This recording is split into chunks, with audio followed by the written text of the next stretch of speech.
Ciao ragazzi, io sono Riccardo, bentornati nel mio canale YouTube. Oggi parleremo di una nuova bici elettrica a pedalata assistita. Si tratta della Fido M1 Pro, una bici illegale perché in realtà come bici potrebbe essere legale, ma per come è configurata in realtà non rispetta esattamente le normative del codice della strada europee, ma è possibile fare delle piccole modifiche, quindi renderla perfettamente legale. È una bici con un motore da 500 watt, ha un cambio Shimano, sospensione sia anteriore che posteriore, freni a disco da 180 mm e ha anche l'acceleratore. Questa è la particolarità che la rende in realtà illegale, perché l'acceleratore si può staccare e quindi possiamo trasformarla, e pensate che con l'acceleratore raggiunge ben 50 km/h.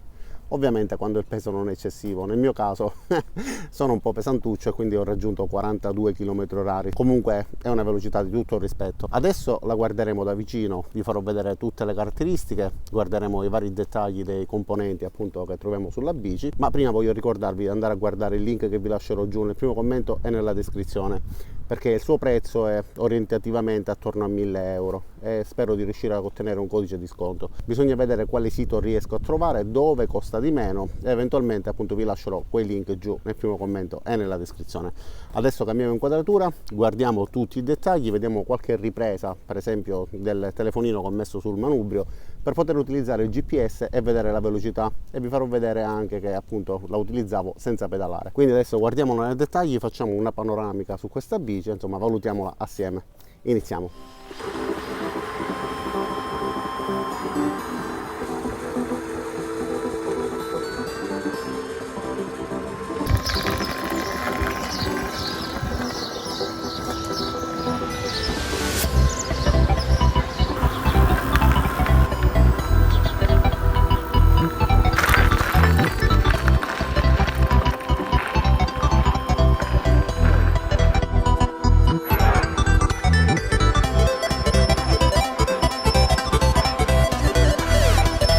Ed eccoci quindi al porticciolo di San Leone, zona balneare di Agrigento. Guardiamo questa Fido M1 Pro.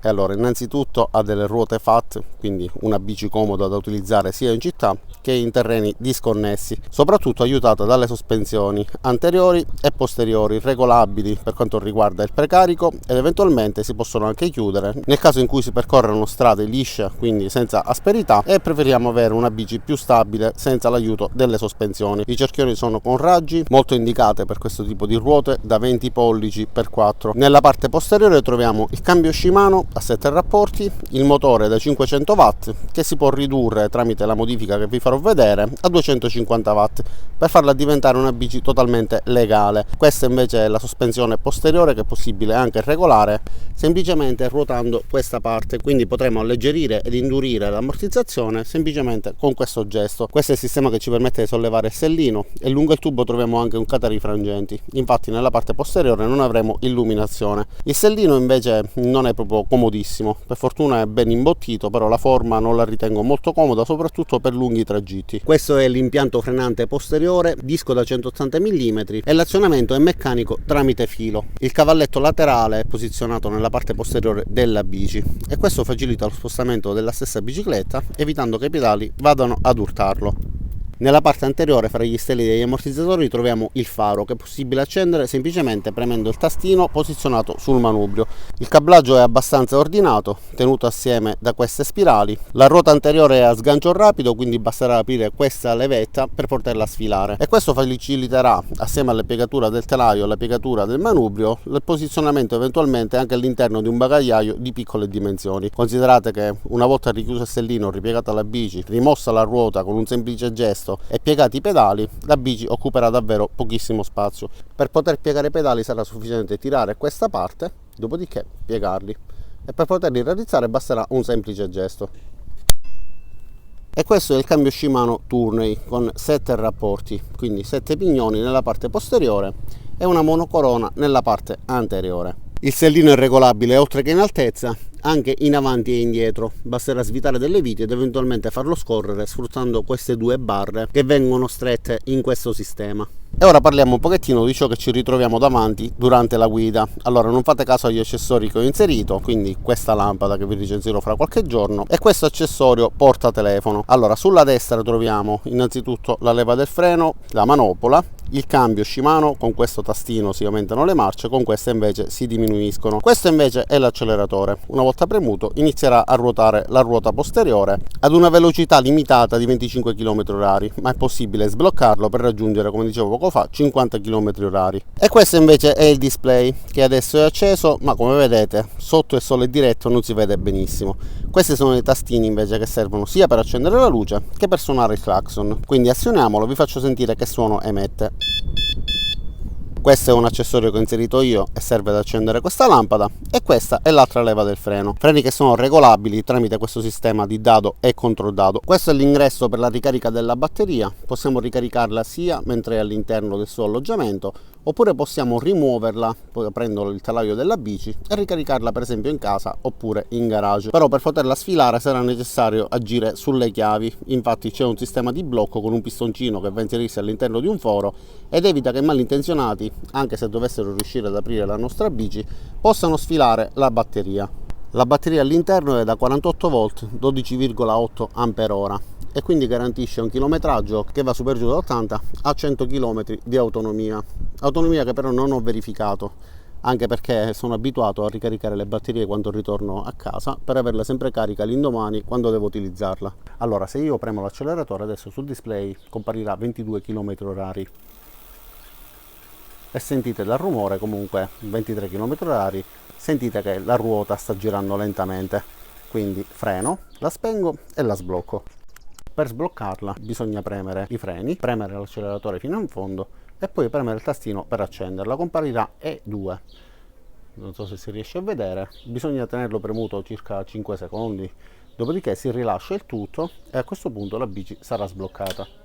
Ok, se io provo ad accelerare adesso, sul display compare comunque scritto 25 km/h, però la bici comunque raggiungerà 50 km/h. Sentite però che il rumore effettivamente è molto più veloce, ha una rotazione maggiore rispetto a quella di prima. Ok, e adesso vi faccio vedere anche la funzione cruise control. Praticamente è necessario mantenere premuto l'acceleratore per una decina di secondi, dopodiché la bicicletta memorizzerà la velocità e vi consentirà di viaggiare con quella velocità senza dover premere né l'acceleratore e neanche girare pedali. Come vedete continua a ruotare, non sta ruotando per inerzia, ma sta ruotando spinta dal motore alimentato dalla batteria.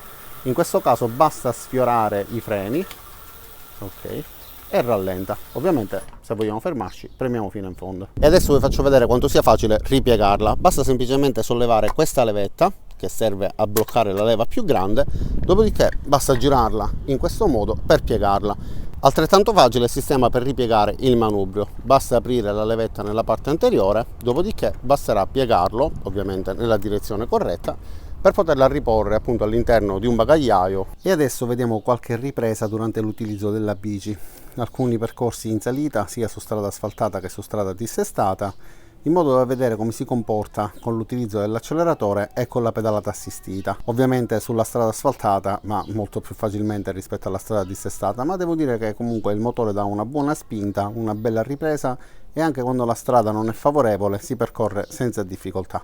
Vediamo qualche ripresa in generale. Tra l'altro un paio di turisti napoletani, che saluto, hanno visto la bici e hanno voluto provarla, quindi inserirò nel video anche le riprese mentre la stanno provando.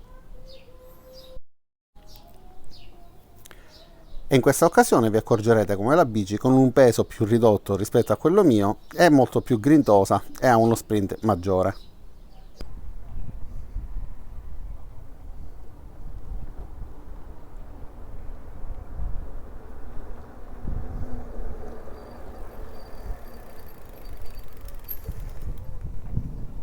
E allora ragazzi, considerate che io sono alto 1,97 m e peso circa 130 kg, quindi la bici sicuramente si comporterà diversamente da come si comporta con una persona con una statura diciamo un po' più standard.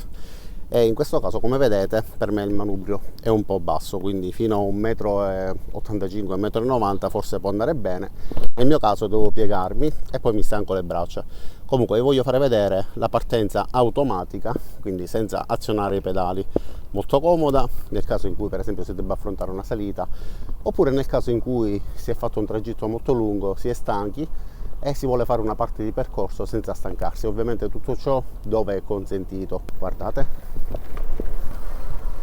basta toccare il freno ovviamente, e l'assistenza al pedale quando si utilizza la pedalata viene annullata, ma lo stesso per quanto riguarda l'accelerazione.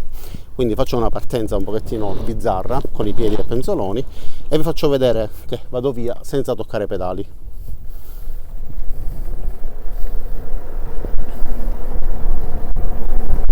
Adesso proviamo anche la frenata.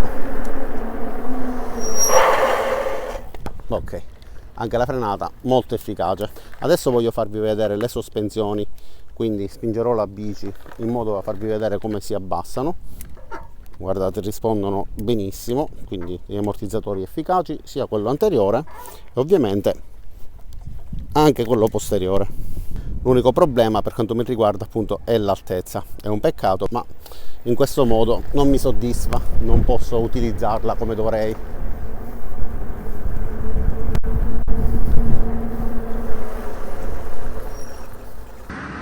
Ok ragazzi, batteria finita proprio in questa salita ripida. Va bene, continuiamo con la forza motrice delle nostre gambe. Allora dai. E allora ragazzi, alla fine sono arrivato a casa dopo aver fatto un bel po' di chilometri in salita. La batteria mi ha abbandonato, però avevo camminato tantissimo, quindi l'avevo sfruttata più che altro proprio con l'acceleratore, quindi diciamo ho lavorato quasi esclusivamente la batteria. E in queste occasioni, quando si usa la batteria piuttosto che la pedalata assistita, ovviamente l'autonomia diminuisce, quindi i chilometri dichiarati, circa 80 km, ovviamente si ottengono nelle condizioni migliori quando si usa la pedalata assistita, in modo da compensare lo sforzo delle gambe con l'aiuto della batteria e il consumo della batteria con l'aiuto delle gambe, quindi ci si aiuta a vicenda. E in situazioni favorevoli, quindi in pianura eccetera, allora si possono raggiungere quei chilometri. Sinceramente io ne ho fatti circa 60, quindi non sono riuscito a raggiungere il chilometraggio dichiarato, ma considerate pure che sono molto pesante e questo ha influito. Per il resto la bici è ottima per quanto riguarda la struttura, la robustezza, le prestazioni, anche il tipo di assistenza come spinta ha una bella coppia, e a me anche sulle moto piace cambiare i rapporti per più che altro la coppia. La velocità non mi interessa tantissimo, già 40 km/h comunque sono più che sufficienti, e considerate appunto che se pesate di meno raggiungerete i 50 km/h dichiarati. In questo modo possiamo decidere quindi se attivare o meno questa modifica, e se non l'attiviamo la bici sarà perfettamente in regola, può essere utilizzata anche sul territorio italiano, oppure con la modifica in circuiti privati, strade private, insomma dove consentito. Adesso un po' di riposo, sono arrivato a casa utilizzando le gambe. È stata una bella salita, qualche chilometro, devo essere sincero, alla fine grazie ai rapporti di questo cambio Shimano non è stato difficilissimo, anche se io non sono molto allenato. Comunque alla fine la bici si comporta bene, è un buon prodotto, quindi se vi piace, se vi sono piaciute tutte le caratteristiche, a questo punto non mi rimane che lasciarvi il link giù nel primo commento nella descrizione, in modo da poterlo vedere sul sito del venditore e in qualche sito che spero di riuscire a trovare con il prezzo più conveniente. Quindi non mi rimane che ringraziarvi di aver visto questo video fino in fondo. Vi invito ad iscrivervi al mio canale, mettere mi piace a questo video se vi è piaciuto o l'avete ritenuto utile, cliccate sulla campanella accorgio per attivare le notifiche e ci vediamo a tutti i prossimi caricamenti. Ciao da Riccardo e a presto!